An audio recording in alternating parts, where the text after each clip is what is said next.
Carta de Paulo aos Filipenses, capítulo 4, do versículo 10 até o versículo 20. Diz assim a palavra do nosso Deus: Alegrei-me sobremaneira no Senhor, porque agora, uma vez mais, renovastes a meu favor o vosso cuidado, o qual também já tinhais antes, mas vos faltava oportunidade. Digo isto não por causa da pobreza, porque aprendi a viver contente em toda e qualquer situação. Tanto sei estar humilhado, como também ser honrado. De tudo e em todas as circunstâncias já tenho experiência, tanto de fartura como de fome, assim de abundância como de escassez. Tudo posso naquele que me fortalece. Todavia, fizestes bem, associando-vos na minha tribulação. E sabeis também vós, ó Filipenses, que no início do Evangelho, quando parti da Macedônia, nenhuma igreja se associou comigo no tocante a dar e receber, senão unicamente vós outros. Porque até para Tessalônica mandastes não somente uma vez, mas duas, o bastante para as minhas necessidades. Não que eu procure o donativo, mas o que realmente me interessa é o fruto que aumente o vosso crédito. Recebi tudo e tenho abundância. Estou suprido, desde que Epafrodito me passou às mãos o que veio de vossa parte, como aroma suave, como sacrifício aceitável e aprazível a Deus.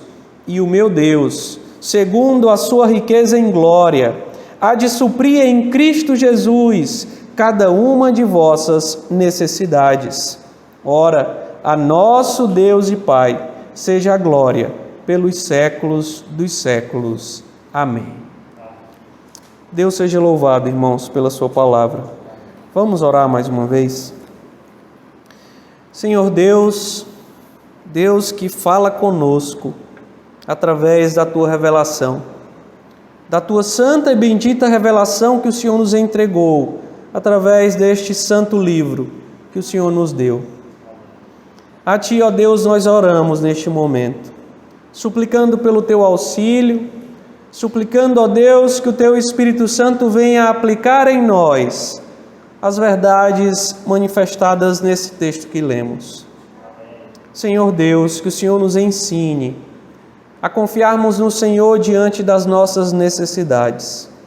Que o Senhor Deus nos ensine a usarmos os nossos bens que o Senhor nos deu para auxiliarmos aqueles que estão em necessidades e para atendermos também, Senhor, as necessidades da Tua igreja neste mundo. Que o Senhor Deus nos ajude a ver no sacrifício de Cristo Jesus a esperança bendita de que por meio de Cristo o Senhor sempre suprirá as nossas necessidades nesta vida. Ó Deus Santo, vem nos instruir acerca dessas coisas e nos ensinar a viver sobre cada uma delas até que o Senhor volte. Nós te pedimos, Senhor, no nome santo do Teu Filho amado Jesus. Amém.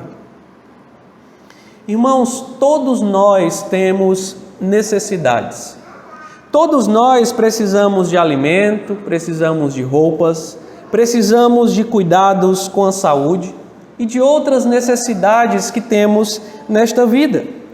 Essas coisas e outras, todas elas, ou quase todas as necessidades que temos neste mundo, precisam de recursos financeiros para que elas sejam atendidas. E de maneira geral, todos nós sabemos que é preciso muita luta, muito trabalho, muito esforço para que essas necessidades sejam supridas. Contudo, meus irmãos, nem todas as pessoas possuem condições suficientes para que as suas necessidades sejam supridas, para que os seus desejos, as suas vontades básicas sejam atendidas. Há momentos em que a vida traz desafios sobre nós e sobre os outros. Há momentos em que a vida nos impõe circunstâncias em que nós não iremos ter aquilo que precisamos, aquilo que é suficiente e necessário para a nossa vida neste mundo. Não sei se você já enfrentou momentos assim. Não sei se você já passou por necessidades como essas. Mas talvez, pelo menos, você conhece alguém, ou ouviu falar de alguém que enfrentou esse tipo de dor e sofrimento em sua vida. Que enfrentou as necessidades, as situações em que as necessidades não foram supridas e atendidas, quando as pessoas estavam precisando de alimento, de roupa e de coisas básicas nessa existência.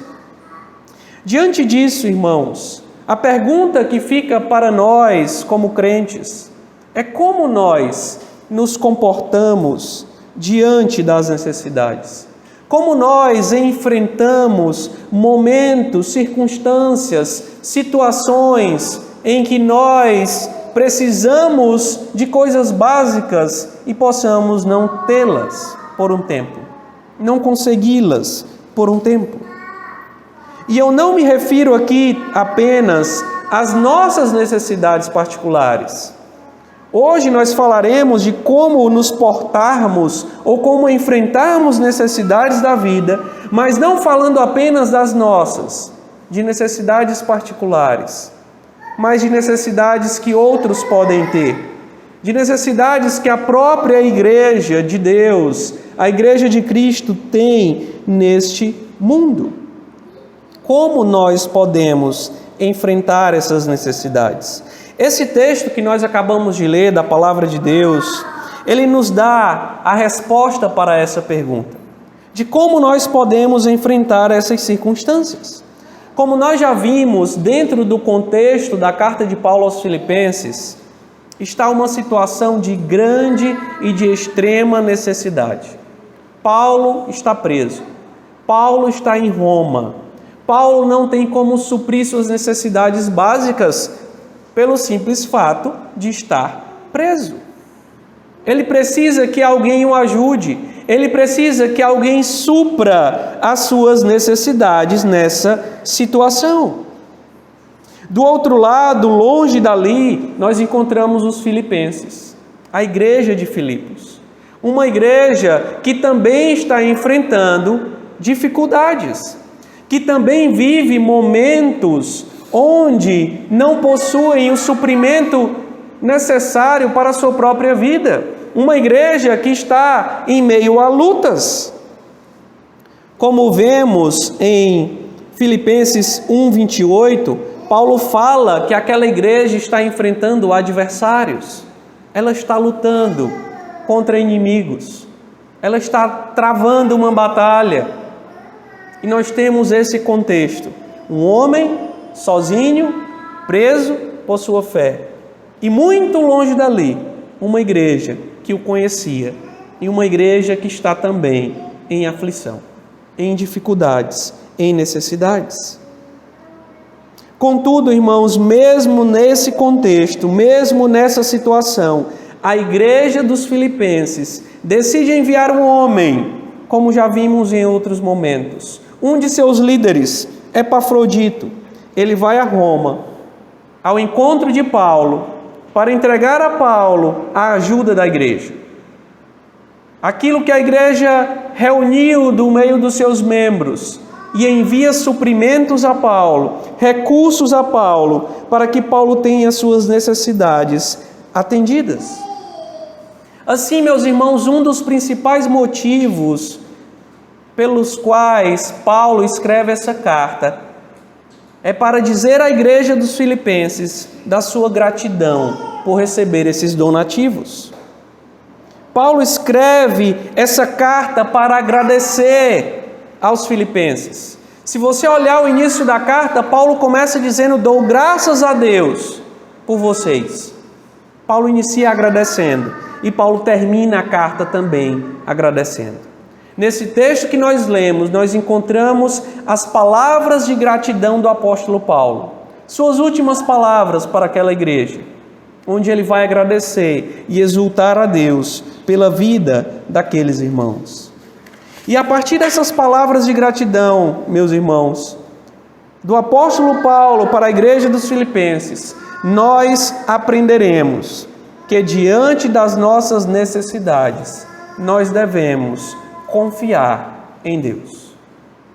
Essa é a mensagem que Paulo nos ensina, que Deus nos ensina nesse texto, nesses versículos.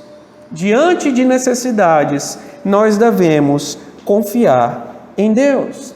E como então nós vivemos essa confiança em Deus? De 3 maneiras que Paulo nos ensina aqui, que Deus nos ensina aqui. Em primeiro lugar, nós vivemos a confiança em Deus quando buscamos forças em Deus. Do versículo 10 ao 13, nós veremos isso. Em segundo lugar, nós vivemos com confiança em Deus quando usamos os nossos recursos para o crescimento do reino de Deus.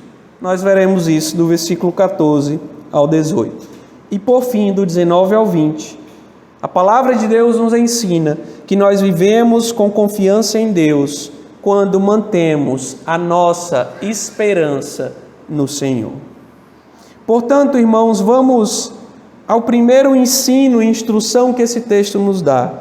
Nós vivemos com confiança em Deus quando buscamos forças em Deus. Veja o versículo 10, o que Paulo nos ensina, o que a palavra de Deus nos ensina. Paulo escreve: alegrei-me sobremaneira no Senhor, porque agora uma vez mais renovastes a meu favor o vosso cuidado, o qual também já tinhais antes, mas vos faltava oportunidade. Paulo começa exultando, falando da sua alegria. E essa alegria é uma alegria que está acima de uma alegria comum. Ele diz uma alegria sobremaneira, alegrei-me sobremaneira. A sua alegria é intensa pela ajuda da igreja, por aquilo que os filipenses estavam fazendo com ele. E ele está alegre no Senhor. Ele diz: alegrei-me no Senhor, porque uma vez mais renovastes a meu favor o vosso cuidado. Por mais de uma vez, irmãos, a igreja dos Filipenses apoiou a Paulo, ajudou a Paulo, enviou recursos para Paulo. Eles sempre tiveram esse cuidado com Paulo, mas por algum motivo que a carta não nos diz, eles não puderam enviar o recurso quando desejaram. Esses irmãos souberam que Paulo estava preso, desejavam ajudar a Paulo, mas por alguma razão Epafrodito não pôde ser enviado antes. Por isso que Paulo diz aí no verso 10, o cuidado que vocês tinham antes, mas faltava oportunidade. Contudo, a oportunidade havia chegado. Epafrodito foi enviado para Roma, levando a oferta da igreja para Paulo, os recursos da igreja, o donativo da igreja. Contudo, irmãos, diante da alegria de Paulo ao receber essa ajuda, alguém poderia levantar uma acusação contra o apóstolo. Alguém poderia dizer: olha, Paulo está alegre porque recebeu dinheiro. Quem é que não fica alegre porque recebeu dinheiro? Paulo é interesseiro. Paulo está dizendo que está alegre porque ele só pensa no dinheiro da igreja. Por isso que ele escreveu aí dizendo que está alegre. Mas para desfazer essa afirmação, veja o que Paulo diz no versículo 11. Ele segue dizendo: digo isto não por causa da pobreza, mas porque aprendi a viver contente em toda e qualquer situação. O motivo da alegria de Paulo não era a ajuda em si da igreja.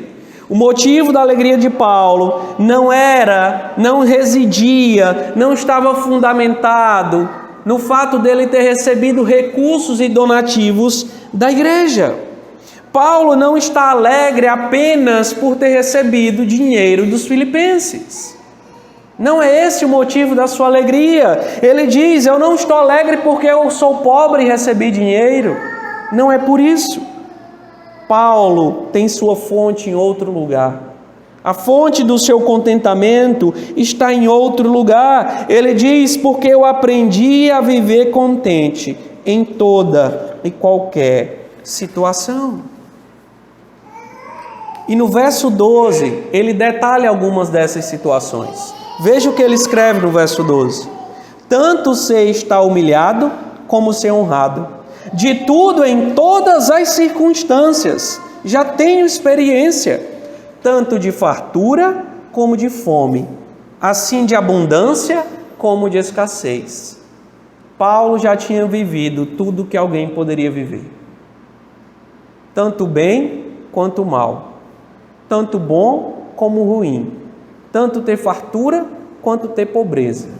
Paulo já tinha passado por tudo isso. Ele sabia o que era ser honrado e ser humilhado. E Paulo diz: a minha alegria, o meu contentamento não depende das circunstâncias. O meu contentamento não depende das situações em que eu esteja. Se os filipenses mandaram dinheiro ou não, mandaram recursos ou não, a minha alegria está no Senhor. A minha alegria vai além das circunstâncias. A alegria de Paulo, irmãos, jamais se apagou em nenhum momento. E qual o segredo para esse contentamento? Preste bem atenção nesse versículo, que ele é muito mal utilizado e mal interpretado por muitas pessoas. Paulo dá aqui no verso 13 a razão para o seu contentamento, a razão para a sua alegria. E ele nos diz: tudo posso naquele que me fortalece. Eis aqui, irmãos, a razão para o nosso contentamento, a razão para nos mantermos de pé diante das circunstâncias que trazem necessidades e desafios à nossa vida.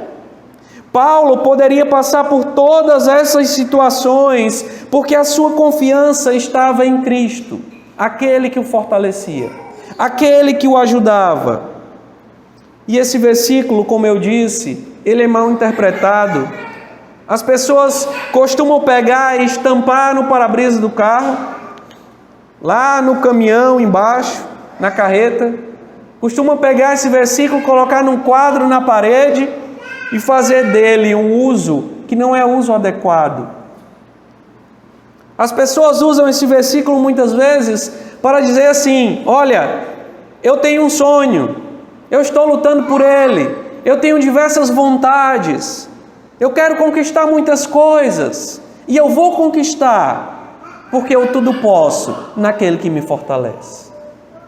Não é isso que Paulo está dizendo, irmãos. Não é isso que Paulo está afirmando aqui. Paulo está dizendo o seguinte: eu já passei por humilhação e honra, por riqueza e pobreza, já passei pelo bem e pelo mal, por coisas boas e ruins, e eu pude passar por tudo isso, porque eu tudo posso naquele que me fortalece. Paulo não está nos ensinando que nós vamos ter tudo o que queremos porque servimos a Deus. Paulo está nos ensinando que nós vamos passar por qualquer situação contentes porque temos um Deus que nos fortalece. É isso que Paulo está nos ensinando. É isso que a Bíblia nos ensina acerca desse texto.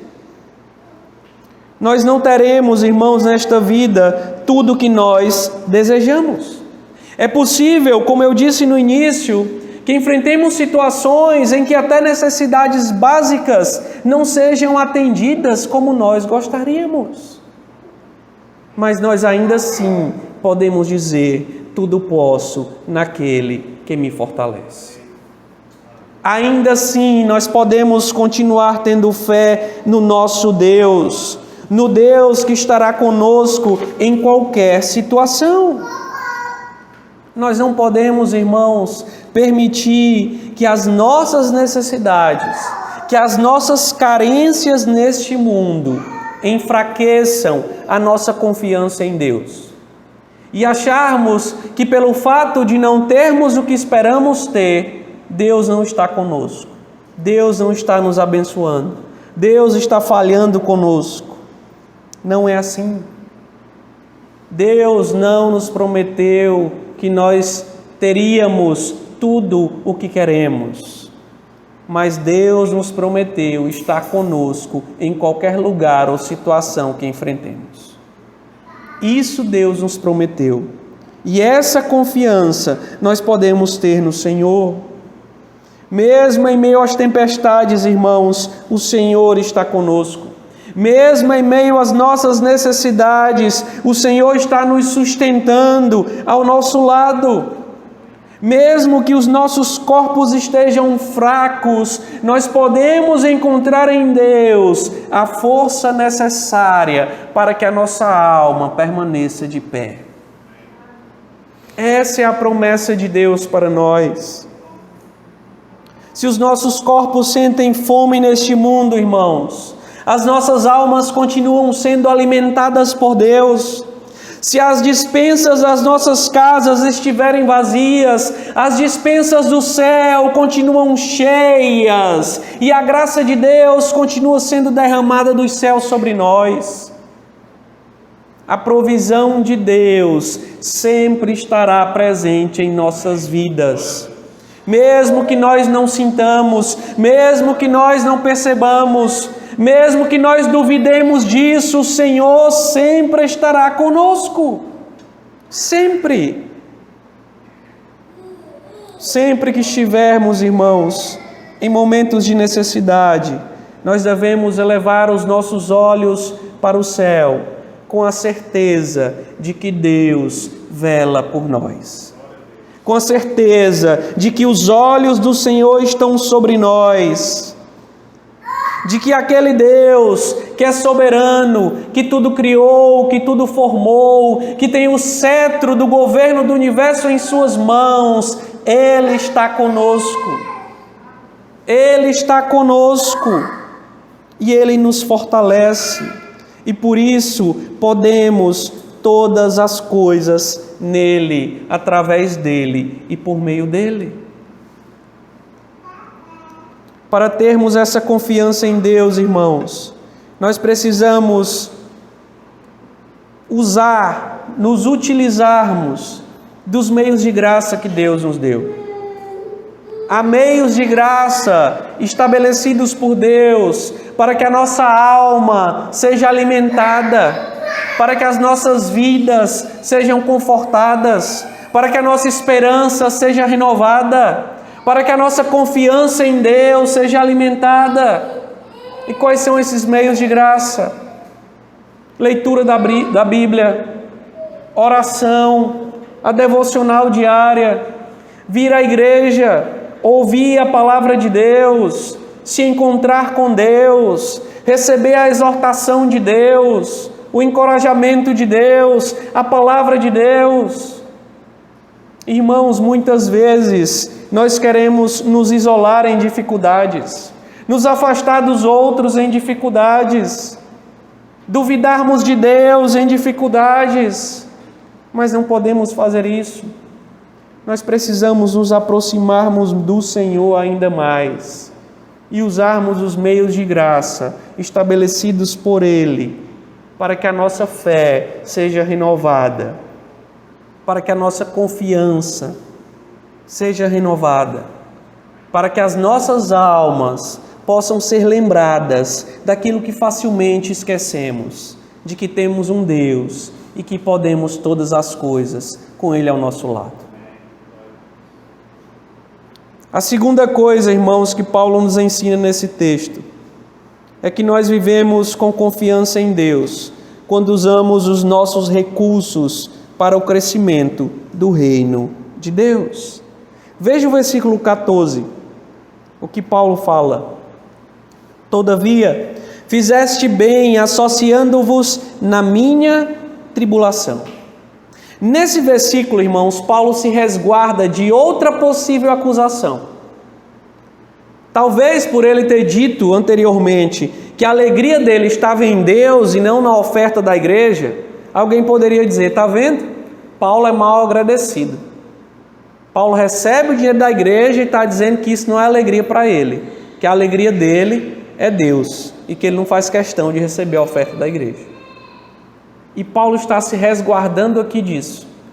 E Paulo está elogiando a igreja dos filipenses e demonstrando a sua gratidão para os filipenses, quando ele diz: olha, vocês fizeram bem ao se associarem à minha tribulação. Vocês fizeram bem ao agirem e se unirem comigo diante das necessidades, das dificuldades que eu estou tendo aqui. A alegria de Paulo, irmãos, está em Deus, é verdade. Mas isso não significa que a ajuda da igreja não seja agradável a ele, que a ajuda da igreja não seja útil para ele. Paulo está feliz porque os irmãos se associaram a ele, ou seja, os irmãos se uniram ao seu sofrimento, se interessaram pela sua vida e enviaram as doações para ele, enviaram suprimento para as suas necessidades. E essa não era a primeira vez que os filipenses faziam isso, como vimos no início do texto. Mas aqui no verso 15 e 16, Paulo vai detalhar algumas circunstâncias em que os filipenses o ajudaram. Veja o texto, versículo 15 e 16. O que ele diz: e sabeis também vós, ó filipenses, que no início do evangelho, quando parti da Macedônia, nenhuma igreja se associou comigo no tocante a dar e receber, senão unicamente vós outros, porque até para Tessalônica mandastes não somente uma vez, mas duas, o bastante para as minhas necessidades. Desde o início, irmãos, do ministério de Paulo, os filipenses ajudavam a Paulo. Nós já vimos isso em outros sermões. Você pode ver isso no início da carta, quando Paulo diz que eles ajudavam a Paulo desde o início até agora. E eles foram a única igreja que se associou a Paulo. É o que Paulo nos diz aqui. A única igreja que se associou desde o início ao seu ministério, que o sustentava, que enviava mantimentos, que enviava doações para o apóstolo. Se você ler na sua casa Atos 16 e 17, você vai ver em Atos 16, Paulo em Filipos, deixando Filipos. E em Atos 17, ele vai chegar a Tessalônica. Tessalônica é o destino seguinte quando Paulo deixa Filipos. E Paulo está dizendo aqui nos versículos 15 e 16, que quando ele deixa Filipos, apesar da igreja ter ficado para trás, os filipenses acompanharam o ministério de Paulo, sustentando Paulo desde o primeiro momento que ele os deixou. E Paulo está dizendo isso aqui, que quando ele partiu da Macedônia, ou seja, da região onde ficava a cidade de Filipos, quando Paulo saiu da região dos filipenses, ele diz que eles enviaram a Tessalônica, não só uma vez, mas duas, o bastante para as suas necessidades. Os filipenses sempre ajudaram a Paulo. E os filipenses faziam isso, irmãos, porque o relacionamento deles com a vida de Paulo era um relacionamento que Paulo diz aqui. Veja aí no versículo 15, no final, quando ele diz: nenhuma igreja se associou comigo no tocante a dar e receber. O que isso significa? Essa expressão, irmãos, dar e receber, no texto original, é uma expressão comercial, usada para compra e venda. Alguém dá uma coisa e o outro paga. É isso que significa no original. O dar e receber que Paulo está usando aqui é um termo comercial, monetário, da sua época. Por um lado, irmãos, Paulo supria os filipenses com o ensino de Deus, com o cuidado de Deus, com o pastoreio de Deus. E por outro lado, a igreja, os filipenses, supria Paulo, dando sustento financeiro a Paulo, dando o sustento que Paulo precisava para o seu ministério. Esse princípio, ele pode ser visto também lá em 1 Coríntios, capítulo 9, versículo 11. Lá Paulo escreve o seguinte para os coríntios: se nós vos semeamos as coisas espirituais, será muito recolhermos de vós bens materiais? O que Paulo está dizendo aos coríntios? Olha, se nós cuidamos espiritualmente de vocês, seria demais vocês cuidarem fisicamente de nós? É o que Paulo pergunta aos coríntios. E essa é uma pergunta retórica, ou seja, a resposta é clara.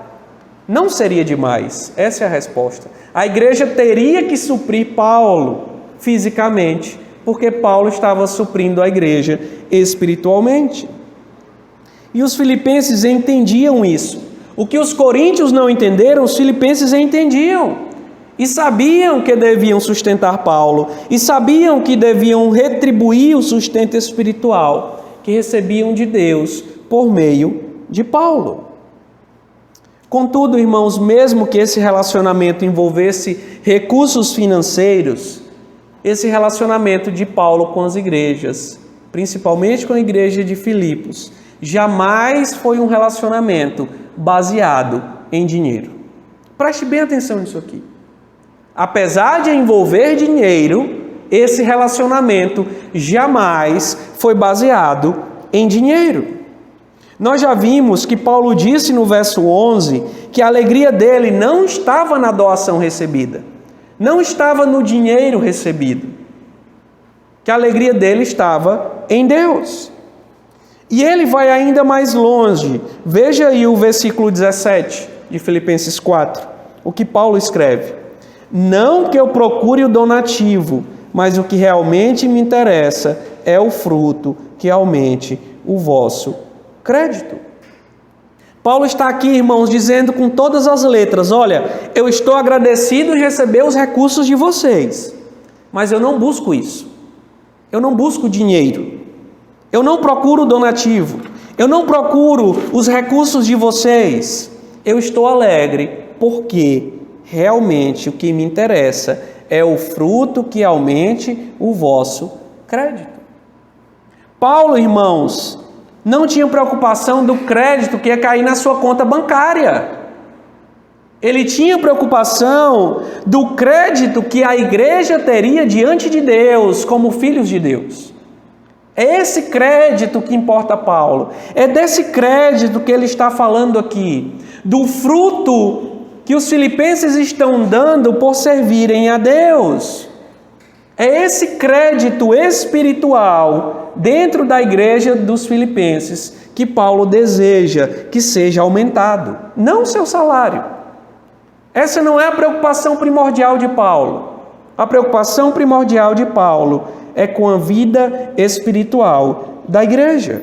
Os seus olhos não estão em bens materiais, os seus olhos estão no crescimento espiritual dos filipenses. Ao trabalhar pelo Evangelho, irmãos, Paulo não estava confiando em sustento financeiro.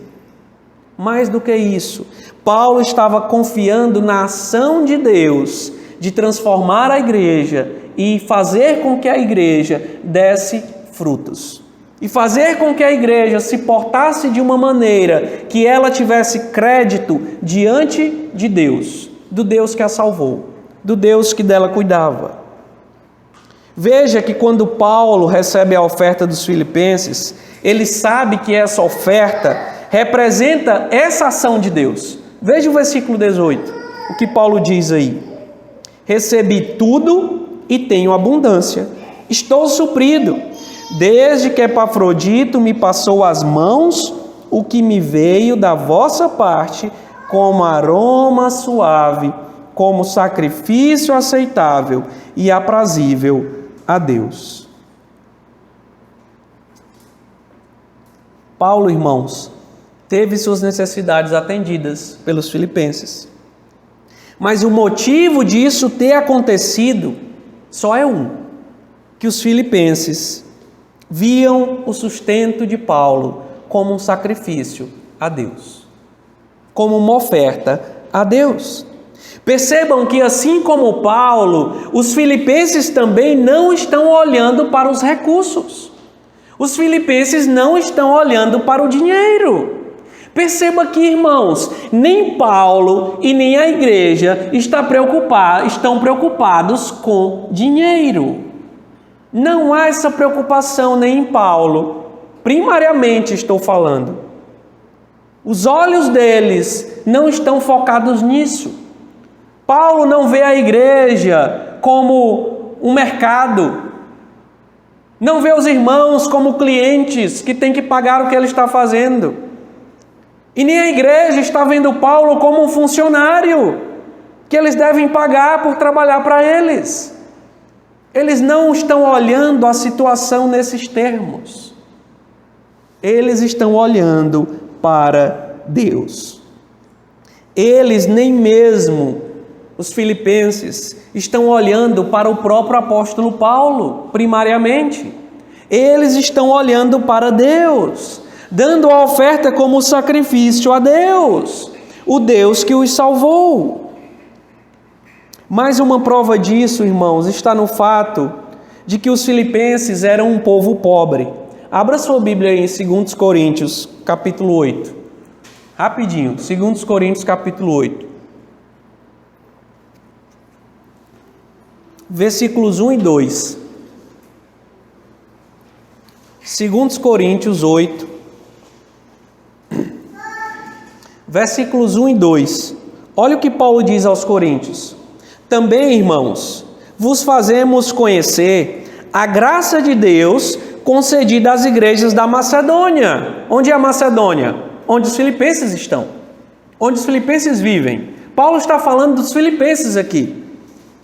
E ele segue dizendo no verso 2: porque no meio de muita prova e tribulação, manifestaram abundância de alegria, e a profunda pobreza deles superabundou em grande riqueza da sua generosidade. Percebam, irmãos, essa igreja estava sob prova, sob tribulação. Essa igreja era uma igreja pobre, em profunda pobreza, Paulo está dizendo. Os filipenses não eram ricos, não era uma igreja abastada, não era uma igreja que tinha muitos recursos. Pelo contrário, eles eram uma igreja de profunda pobreza. E como se isso não bastasse, eles eram uma igreja pobre debaixo de perseguição e tribulação. E esse povo pobre só poderia ofertar a Paulo se eles realmente tivessem fé em Deus. Como é que um povo em uma situação dessa iria tirar do que não tinham para enviar a Paulo? Para enviar um de seus líderes a Roma? Para cuidar das necessidades de outro? Aqui, irmãos, nesse relato, nessa atitude dos filipenses, nesse relacionamento entre Paulo e a igreja de Filipos, há verdades e aplicações preciosas para as nossas vidas, quanto à nossa confiança em Deus em relação aos nossos recursos. E em primeiro lugar, eu queria falar para nós como igreja. Há igrejas por aí que organizam a sua vida em torno de dinheiro. Vocês conhecem facilmente isso. Há igrejas por aí que toda a sua agenda é voltada como se elas fossem uma empresa que tem que se desenvolver, aumentar suas rendas, e que tudo que se fala lá, o dinheiro ou é o ponto central, ou é a razão pela qual se está tratando. As igrejas que vivem em busca apenas de dinheiro. Igrejas não podem, irmãos, organizar a sua vida como se fossem empresas, em busca de lucro. As igrejas do nosso tempo que vivem assim, elas não são igrejas de Cristo. Igrejas de Cristo não estão em busca de lucro, não estão em busca do financeiro, estão em busca do crédito espiritual para a vida do povo. É o que Paulo nos mostra aqui. E aqui também, seguindo esse parênteses que eu abri aqui no meio da aplicação, aqui também há um alerta para os pastores do nosso tempo, para todos os pastores. Pastores não devem trabalhar com os olhos no dinheiro. Pastores não podem viver manipulando o povo para que as pessoas ofertem para a igreja. Pastores não podem ser mercadores da fé, vendendo bênçãos em nome de Deus para receber recursos do povo. Pastores são ministros de Deus, que trabalham pelo bem espiritual do povo e não olhando para o bolso das pessoas. Não tratando as pessoas como clientes da fé ou pessoas que podem comprar o próximo produto que o pastor anuncia. Essa não é a função pastoral.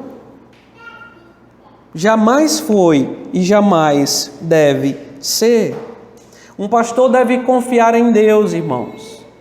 Deve confiar no Senhor da igreja, de que é Deus quem produzirá na igreja os frutos necessários para que o sustento dele venha por meio do povo de Deus, pela ação do próprio Deus, e não por manipulações humanas, mas pelo agir de Deus no meio do seu povo. Fechando esse parênteses aqui, irmãos, sobre igrejas e pastores, esse texto também nos ensina que os membros de uma igreja devem ofertar financeiramente para a igreja. Mesmo em meio às nossas necessidades, ainda é possível que nós ofertemos para a igreja. Percebam, os filipenses eram pobres. Os filipenses estavam em tribulação. Os filipenses poderiam muito bem dizer: olha, Paulo, nós amamos muito você. Você cuidou demais da gente. Você fundou a nossa igreja. Você esteve aqui em Filipos. Nós já lhe ajudamos outras vezes. Nós lhe ajudamos em Tessalônica 2 vezes. Nós já lhe ajudamos em outras ocasiões. Dessa vez, Paulo, não vai dar. Dessa vez, infelizmente, você vai ter que se virar sozinho. Nós somos pobres, nós estamos sob perseguição e nós não temos como ajudar você. Eles poderiam ter dito isso, mas não foi isso que eles fizeram. Mesmo em meio à profunda pobreza, mesmo em meio às tribulações e perseguições, os filipenses se reuniram, tiraram das suas posses e enviaram a Paulo. Muitas vezes, irmãos, nós damos muitas desculpas. Muitos crentes dão muitas desculpas. Dizem que os recursos estão limitados, que não podem ofertar à igreja. Mas, infelizmente, irmãos, em muitos desses momentos, o que está limitado de fato é a confiança em Deus e não os recursos que tem. O que está limitado de fato é a fé no Senhor, é a gratidão ao Senhor, é a generosidade a Deus e ao seu reino que os filipenses tinham.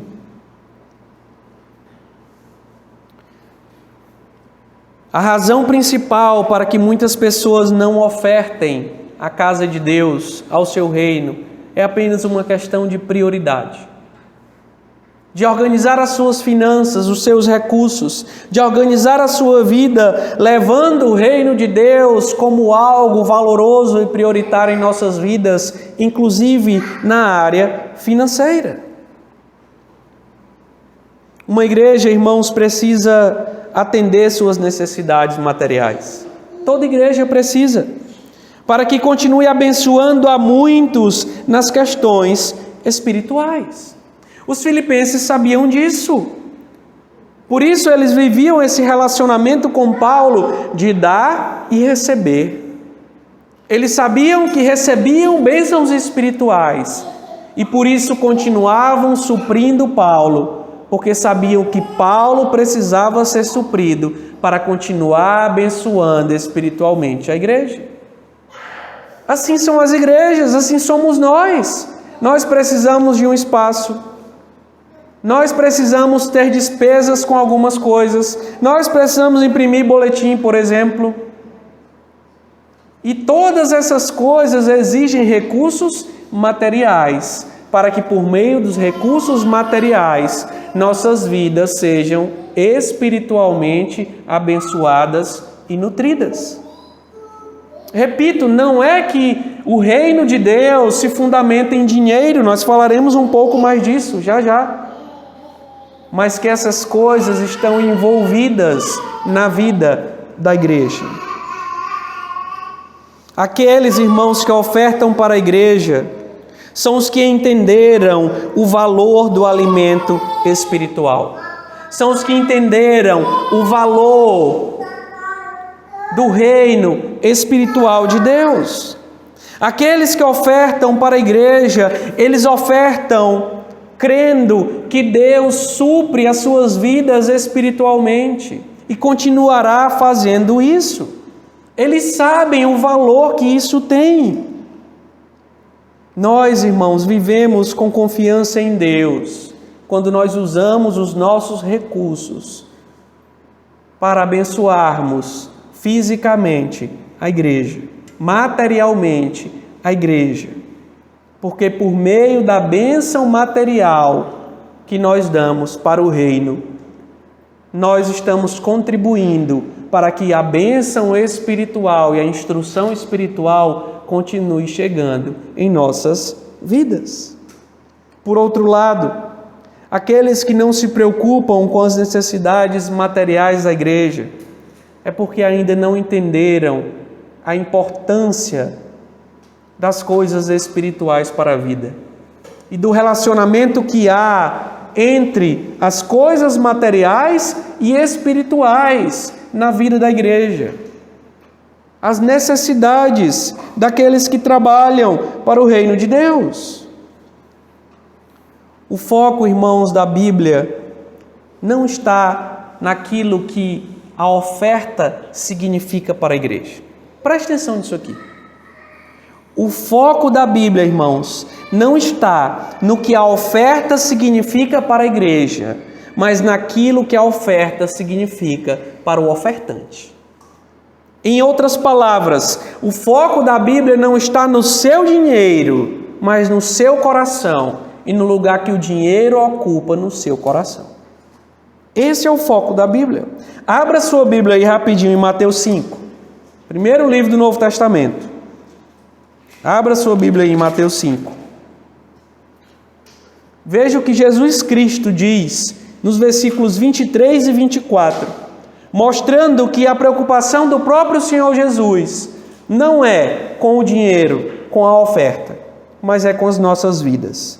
Veja o que Cristo diz em Mateus 5, 23 e 24. Jesus dizendo: portanto, se você estiver trazendo a sua oferta ao altar, e lá se lembrar que o seu irmão tem alguma coisa contra você, deixe diante do altar a sua oferta e vá primeiro reconciliar-se com o seu irmão. Então volte e faça a sua oferta. Em resumo, tornando isso aqui de forma geral, Jesus está dizendo: a sua vida está bagunçada com Deus, com o próximo. Então não pense muito em dinheiro, em trazer oferta. Não pense em trazer ofertas ao templo, à igreja. Pense primeiro na sua vida. Vá organizar a sua vida e depois você pensa em trazer ofertas. A preocupação da Bíblia é primeiro com o coração, com a vida, para depois se preocupar com os recursos e com o dinheiro. O foco da Bíblia, irmãos, não é o que a oferta significa para a igreja, mas o que ela significa para o ofertante. E nesse sentido, a sua oferta para as necessidades da igreja, para as necessidades do reino de Deus, elas falam acerca do seu coração. Preste atenção nisso aqui. A sua oferta para a igreja, elas falam a respeito do seu coração. Volte aí ao texto, no versículo 18, texto Filipenses, capítulo 4, no versículo 18, e veja a constatação de Paulo diante da oferta dos filipenses. A conclusão de Paulo foi que essa oferta era aroma suave, sacrifício aceitável e aprazível a Deus. Irmãos, ao falar isso, Veja isso aqui. Ao falar isso, Paulo está comparando a atitude dos filipenses com a atitude do próprio Cristo a oferecer sua vida por nós. Vá bem em Efésios, deixa eu lhe mostrar isso aqui, você tem que ver isso aqui. Efésios 5, versículo 2. Efésios 5, versículo 2. Veja o que Paulo escreve nesse texto. Efésios 5, verso 2. Paulo escreve o seguinte: andai em amor, como também Cristo nos amou e se entregou a si mesmo por nós, como oferta e sacrifício a Deus em aroma suave. Veja, irmãos, Paulo está usando a mesma descrição que ele usou para o sacrifício de Cristo. Ele está usando para a oferta dos filipenses a ele. Paulo está, de alguma forma, dizendo que essas coisas são semelhantes, são sacrifícios que estão em paralelo, que a nossa vida de sacrifício pela igreja, também naquilo que tange as finanças, tem que ser comparada à ação de Cristo por nós, de ser um sacrifício suave, aceitável e aprazível a Deus. Paulo viu o sacrifício de Cristo na vida dos filipenses. Ele olhou para as condições daqueles irmãos. Ele viu aqueles irmãos pobres, aqueles irmãos em tribulação. Ele viu o esforço daqueles irmãos de tirar a água da pedra para enviar para ele, de tirar algo de onde não se tinha nada para enviar para ele. E Paulo olha para aquela oferta e diz: o que está no coração desta igreja é o desejo de oferecer a Deus uma oferta de aroma suave, de sacrifício aceitável e aprazível a Deus. Paulo constatou que eles fizeram um sacrifício semelhante ao sacrifício de Cristo. Irmãos, o nosso maior encorajamento para ofertarmos para o reino de Deus está na obra do Senhor Jesus Cristo. Cristo deu sua vida por nós. Cristo sacrificou sua vida por nós. Cristo entregou a sua vida para que nós pudéssemos ser salvos. E a pergunta que fazemos é: será que as nossas vidas refletem esse sacrifício? Será que as nossas ofertas falam desse sacrifício? Será que aquilo que nós temos ofertado para a igreja é um sacrifício para nós, para Deus, para a sua obra? Será que a nossa oferta é fruto do nosso esforço amoroso por Deus? De olharmos a nossa situação como os filipenses fizeram, de olhar as circunstâncias que Deus nos colocou e nos esforçarmos o máximo que podemos com o que temos para fazermos o melhor nessa questão? Ou nós temos ofertado o mínimo possível, ou até quase nada? Ou nós temos olhado para a situação e ver qual o esforço mínimo? Se os filipenses tivessem feito isso, eles não teriam ofertado a Paulo. Não havia espaço para nenhum esforço, humanamente falando. Não havia nenhum espaço para que eles tirassem algo para Paulo, se eles fossem pensar assim. Mas o pensamento deles foi olhar para a circunstância deles e dizer o que podemos tirar, como podemos nos esforçar para dar o máximo que podemos em nossa situação. E por isso, eles ofertaram e supriram as necessidades de Paulo.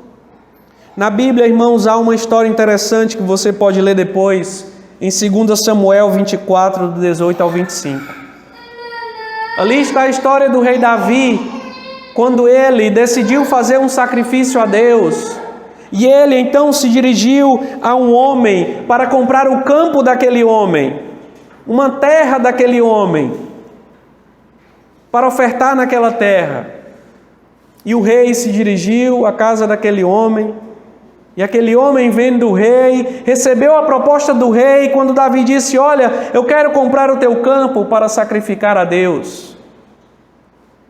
E então aquele homem, querendo agradar a Davi, o rei, e também ao próprio Deus, disse a Davi: não precisa você pagar nada.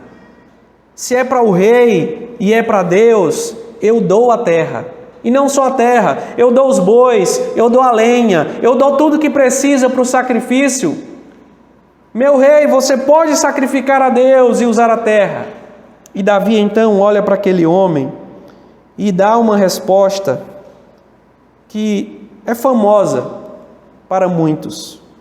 Ele diz o seguinte: eu vou comprar de você pelo preço que vale, porque não oferecerei ao Senhor meu Deus holocaustos que não me custem nada. Não oferecerei a Deus o que não me custa nada. Irmãos, qual tem sido a nossa oferta a Deus? Eu temo que muitos crentes tenham oferecido aquilo que não lhe custa nada. A nossa tendência, a tendência de muitos, é ofertar a Deus o mínimo possível. E acabam ofertando aquilo que para si não vale nada. Acabam ofertando aquilo que é insignificante dentro da sua vida, do seu orçamento, daquilo que Deus deu, daquilo que Deus concedeu. E estão muito longe de viverem como os filipenses, como Davi e como o próprio Cristo, que se sacrificou por nós. Irmãos, nós devemos pensar nessas coisas. Nós devemos imaginar como nós temos usado das nossas circunstâncias para nos esforçar ao máximo pelo reino de Deus, pela obra de Deus. E eu quero encorajar você essa noite a pensar nessas questões e a agir nessas questões. A pensar no seu orçamento, a fazer o seu melhor para ofertar para a obra de Deus. Irmãos, o reino de Deus é muito necessitado. Eu mesmo conheço pastores, missionários, seminaristas que estão neste exato momento. Esta semana mesmo conversei com um. Neste exato momento, conseguiram alguns pagar nas últimas a mensalidade de seus seminários. Outros não pagaram. Pastores que não sabem como vão alimentar os filhos no mês que vem, ou até no dia de amanhã. O reino de Deus é necessitado. E Deus nos dá posses para que nós sejamos mordomos do Senhor. Não é para nós mesmos. Não é para as nossas vontades apenas. É também para usarmos para o nosso bem, mas não apenas para isso, mas para usarmos para a glória de Deus e para fazermos como os filipenses. Dentro de uma situação, fazer o esforço máximo possível que revele o nosso amor, o nosso sacrifício e o nosso desejo de sermos instrumento de Deus para o crescimento do seu reino. Fazer isso, irmãos, é ter confiança em Deus. E eu quero encorajá-lo no Senhor a saber que Deus sustenta a nossa vida. Deus sustenta a sua vida. Deus continuará sustentando tudo que Deus deu a você e a mim até hoje. Deus continuará nos sustentando e nos dando forças. Nada do que temos conseguimos apenas com a força do nosso braço, mas conseguimos com a bênção de Deus nos ajudando e nos instruindo. E nós temos que ter a esperança de que o Senhor continuará suprindo essas necessidades. E isso nos leva ao terceiro e último ponto para encerrarmos, onde Paulo nos fala dessa esperança no versículo 19 e 20. Que nós vivemos com confiança em Deus quando mantemos essa esperança no Senhor. Veja o verso 19. Paulo diz: e o meu Deus segundo a sua riqueza em glória, há de suprir em Cristo Jesus cada uma de vossas necessidades. Paulo termina aqui, irmãos, renovando a nossa esperança de que Deus nos suprirá em Cristo as nossas necessidades. Nós precisamos, irmãos, nós precisamos confiar em Deus. Nós não precisamos temer diante das necessidades, nós não precisamos nos apegar ao dinheiro ou ao materialismo diante das necessidades dos outros ou da necessidade da igreja. Porque, como eu disse, tudo que temos pertence a Deus, tudo que temos vem de Deus, e esse Deus que nos deu todas as coisas, Ele continuará suprindo todas as coisas. Ele continuará cuidando de nós. E Paulo diz ainda no verso 19 que Deus fará isso segundo a sua riqueza em glória. Irmãos, às vezes alguém pergunta para a gente assim: tu pensa o quê? Que é o dono do mundo? E aí eu tenho uns colegas que brincam: eu não sou dono não, mas sou filho do dono. E é verdade, irmãos. É uma brincadeira, mas é verdade. Nós somos filhos do dono do mundo. Nós somos filhos do Rei do Universo. Nós somos filhos do Supremo Senhor que reina e sustenta sobre todas as coisas. E esse Deus, Ele nos sustenta segundo a sua riqueza. E Ele faz isso, Paulo ainda diz no verso 19, em Cristo Jesus. Em Cristo, irmãos, é através de Cristo que o Senhor nos sustenta. É por causa de Cristo, do Senhor, que nos salvou, que nos deu a salvação. E Deus não supre apenas as nossas necessidades terrenas. Muito mais do que isso, Ele supriu as nossas necessidades espirituais. Ele nos salvou. Ele nos deu vida quando nós estávamos mortos. Ele nos fez seus filhos quando nós éramos seus inimigos. E ainda mais do que isso, irmãos, nós podemos ter a certeza de que um dia todas as nossas necessidades terrenas cessarão. Um dia todas as necessidades terrenas que temos chegarão ao fim. Porque o Senhor Jesus Cristo, que derramou o seu sangue por nós, que salvou as nossas vidas neste mundo, esse Senhor Jesus, o Filho de Deus, Ele voltará. Ele voltará para nos buscar e nós seremos levados ao céu, onde teremos tesouros espirituais pela eternidade. Onde teremos toda a riqueza, onde viveremos na cidade santa, onde o banquete celestial está pronto, onde as bodas do Cordeiro estão colocadas para nos receber, para uma grande celebração, onde a igreja do Senhor se encontrará com Ele. Nós nos assentaremos, irmãos, em uma mesa farta, onde beberemos o melhor vinho, onde provaremos do melhor pão. Nós viveremos com o Senhor em uma vida sem necessidades. E diante dessa verdade, só nos resta terminar com as palavras de Paulo no versículo 20. Ora, a nosso Deus e Pai, seja a glória pelos séculos dos séculos. Amém.